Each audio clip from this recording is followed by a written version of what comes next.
Friends, ఈ రోజు వచ్చేసి బ్లౌజ్ కటింగ్ గురించి మీకు కొన్ని వివరాలు చెప్తాను చూడండి. ఇప్పుడు మనం ఈ యొక్క బ్లౌజ్ కటింగ్ అంటే సైజ్ వేరుగా మనం తీసుకుంటున్నారు. ఇప్పుడు చాలా మంది తీసుకుంటున్నారు. అయితే ఇప్పుడు మనం డ్రాయింగ్ వేసిన తర్వాత నెక్ ఎక్కడ తగ్గించుకోవాలి, ముందు నెక్ వెనక నెక్ ఎలా తగ్గించుకోవాలి అనేది కొంచెం డౌట్స్ ఉంటాయి. ఆ డౌట్స్ క్లియర్ చేస్తాం చూడండి. ఇప్పుడు నెక్ అనేది మీకు ఇది కిందికి ఉంది, పైకి చేయాలి అనుకుంటే ఆది బ్లౌజ్ తో కొలుచుకొని ఇప్పుడు ఇక్కడ గీసుకున్న తర్వాత ఇది ఇక్కడ గీసేసారు అనమాట. ఇలా గీసిన తర్వాత ఇప్పుడు ఈ నెక్ను మీరు ఏం చేయాలంటే ఇలా జరపండి. ఇలా జరిపి ఇప్పుడు ఈ రౌండ్ ని ఇలా వేసుకోవచ్చు అనమాట. నెక్ ఆటోమేటిక్ గా మనకు తగ్గుతుంది. పార్ట్ మొత్తం సేమ్ ఇంతే పెట్టుకోండి. ఈ చంక భాగం ఇదంతా ఓన్లీ నెక్, ఓకేనా? ఇక ఒకవేళ కప్పు పొడవు పెంచాలనుకున్నప్పుడు మీరు ఇలా వేసుకొని ఇక్కడ పెంచుకోండి.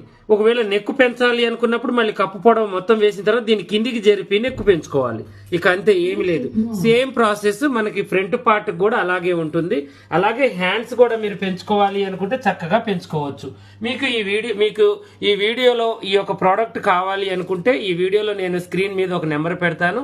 దానికి వాట్సాప్ చేయండి. మీకు ఏ డిజైన్ కావాలన్నా, ఏ మోడల్ కావాలన్నా, ఏ సైజ్ కావాలన్నా మా పిల్లలు మీకు ఎక్స్ప్లెయిన్ చేస్తారు. మీరు ఫోన్ చేయొచ్చు, వాట్సాప్ కూడా చేయొచ్చు. చాలా చక్కగా మీకు ఈ ప్రోడక్ట్ 4-5 రోజులు లేట్ కావచ్చు, కానీ రాకుండా అయితే ఉండదు అనమాట.